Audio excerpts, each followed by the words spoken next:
أو كناسا يطلب الرزق ولو بأدنى المكاسب. بسم الله الحمد لله والصلاة والسلام على رسول الله صلى الله عليه وسلم. السلام عليكم ورحمة الله وبركاته.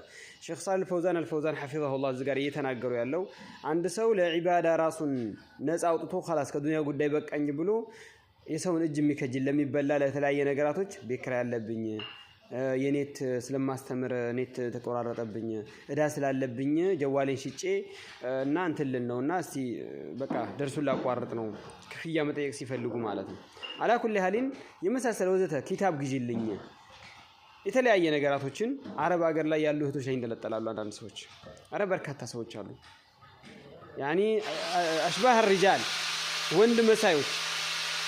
ወንድ መሳዮች ወጣቱ ነው ጤናማ ሆኖ ሰርቶ ራሱን መቀየር ወደፊት ገና ያገባም ኮን ሚስት አለ ልጆች አሉ ራሱን የሚያስተዳድርበትን ደክሞ ጥሮ ግሮ ከማግኘት ይልቅ ወደ ልመና ይገባል። ግን ልመና አይደለም ደሞ ብሎ ይሟገተለታል። ሸሓት ነው ልመና ነው ይሄ ልመና ነው።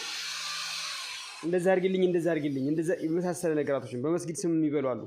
አላ ኩሊ ሐሊን ይሄ እንዳለ ሆኖ ሳለ እንደገና ደግሞ ሌላ አለ እናስተምራለን እናቀራለን በሚል ገንዘብ ገድበው ሪያል ቢቀንስ የሚያባሩ በገንዘብ የተገደቡ በርካታ ወንድሞች አሉ።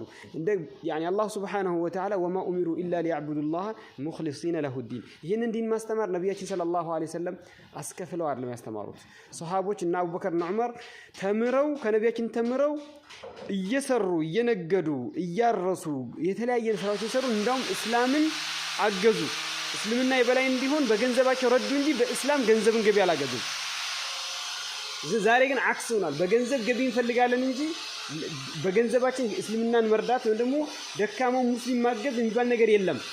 ሱብሃንአላህ እውቀት ያለውም እውቀቱን ለመቸርቸር ነው፣ እውቀቱን ለመሸጥ እኔ እንደዛ ይሄን ኪታብ አቀራለሁ ይሄን አስተምራለሁ ይሄን እንደዚህ ከዋይ አስተምራለሁ እና ይሄን ያክል ነው ክፍያ هل وصلك هذا العلم بتجارة اشتريته بفلوسك بجنزب نجزه إنه كتي أخي بارك الله فيكنا نبيك صلى الله عليه وسلم شرشرونه صحابه شرشرونه تابعيه شرشرونه أتباع التابعين شرشرونه شتونه وقتل سيستمروا حديثا كعنده بوتا ولا عنده بوتا تنقل يا درب ور للتور يتجاوز في مارو يسكفل نبر የሚያስተምራቸው ሰዎች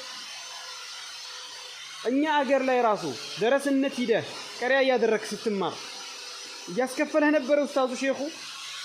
ዛሬ ግን ባለ እንዲያውም ኔት ተሞልቶለት ጀዋሉን ይዞ አልጋው ላይ እግሩን ዘርግቶ ቁጭ ብሎ ለማስተማር ክፍያ ያስከፍላል። ከዛም በኋላም ደግሞ ይሄ እኮ ለገንዘብ እኮ ብሎ ነው ለስልጣን ብሎ እኮ ነው ይላል። አዎ እነዛ ኢኽዋኖች ለስልጣን ብሎ ግን አንተ ሰርተ አخص منهم አንተ ከነሱ የወለድክ የተዋረድክ ይሆን ያለው ምክንያቱም አንተ ሰለፊ ነኝ በሚል ስም ሰለፊነትን በገንዘብ እየቸረቸርከው ነው። ሰለፊ ነው የሱና ሰው ነው ብሎ ሲቀርቡ ያን የሱና ሰውነትን በገንዘብ እየቸረቸርከው ያለው ሰው እህቶች ወንድሞች ሰለፊ የሱና ሰው ነው ብለው ተማሪዎችህ ነገ እንዳንተ ዕውቀት ይሸጣሉ። በነገራችን መሃል ይሄ ዕውቀት ወደፊት ገና የሚያስተምር ሰው ገና ምን ያደርጋል ያን አሊፍ ለማስተማር አሊፍን ይሄን ስንት ትከፍልበታለህ ባይህን ተመሰለች ለቢላ አስተምር ስንት ትከፍላለህ የሚል ትቻሮ ውስጥ ልገባ ነው። ሱብሃንአላህ አላ ኩሊ ሐሊን ወጣቱ ባሁን ሰዓት አስተምራለሁ የሚልን ስም ይዞ አገር ላይ ተቀምጦ ስደት ዓለም ላይ ያሉትን ሴቶችን ማደን ወይ አገባሻለሁ በሚል ስም ወይ ደግሞ አስተምርሻለሁ በተለያየ ስሞች እደና ይዘዋል። አላህ ወንድ ያርጋችሁ የወንድ መሳይ ሳይሆን ወንድ ያደርጋችሁ ላችኋል። የፈለገ ኡስታዝም ይሁን በዲኑ الذي يتاجر بعلمه الله በሰጠው ዕውቀት ሙታጀራ የሚያደርግ ይሄን ያክል ክፈሉ የሚል هذا اخوانዎች እንዲናቸው ላፉን የሚዘረጋበት ጉዳይ ነው። ይሄ አخص ምን ሆኗል በኔ እይታ ነው። ታዲያ ያ በኔ እይታ ነው ዕውቀት አላህ የሰጠውን ዕውቀት ይሄንን ካልከፈልሽ ያለ ያኒ ሂሳብ ላይ ካልኩሌት የሚያደርግ ሂሳብ ላይ ይሄን ያክል ክፍያ ብሎ አላህ የሰጠውን ዕውቀት ለማስተማር ክፍያ የሚጠይቅ መጠየቅ ብቻም አይደለም ክፍያውን ተህዲድ አድርጎ የሚሰሰለ ነገራቶችን ካስ ደግሞ ተርኪዝ የሚያደርጉት ሴቶች ላይ ነው። ምክንያቱም ሴቶች ብዙ ጊዜ ልባቸው ደካማ ነው። ሴቶች ይሸወዳሉ። ወንዶች ብዙ ጊዜ እንደዛ ነው ወጥመድ አይገቡላቸው። አላኩን አላህ ልቦና ይስጣችሁ። ሌሎቹ ኾንጆችና ሱፊዮች ቁቡሪዮች ላይ ጣት እንደምትቀስሩት ራሳችሁ ላይ እንዲህ በመጣችሁ ወደ ራሳችሁ መልሱ። እኔስ ዲን እየቸረቸርኩ ነው ወይስ አይደለም በሉና ራሳችሁ ጠይቁ። መጀመሪያ ራሳችሁን አስተዳድሩ። ከዛም በኋላ እናንተ ባታስተምሩ አስላን ወይም እነዚህ ቸርቻሪዎች ባያስተምሩ እስልምና አይስፋፋም የሚያስተምር ይጠፋል ማለት አይደለም። ግን እናንተ ወይ ለራሳችሁ አልሆናችሁም ወይ ለዲኑ አልሆናችሁም። ምክንያቱም ዲን የምታሰድቡበት ሁኔታ የተገኘ ነው ያለው። ሰው የሚያስተምርን ሰው በአሁን ሰዓት እየናቀን ያለው ምክንያቱም በብር እየገዛው ነው የሚያስተምረው። ገዝቶት እኮ ነው እያስተማረው ያለው።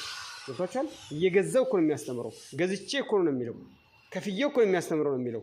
እማ ያ ለአላህ ብሎ የሚያስተምረው ላ አይናቅም በአላህ ብሎ የሚያስተምር። አማ ይሄንኛው በገንዘብ ከፍዬ እኮ የሚያስተምረው ወዶ ነው ለአላህ ብሎ የሚያስተምር መሰለ እንዴ? ያንም ያቺኛውም ከፍላ የምትማረው ይሄም ተከፍሎ ለሚያስተምረው። ስለዚህ ዲን መካከል ላይ አባት እያጣ ነው ማለት ነው። አላህ ልቦና ይስጠን።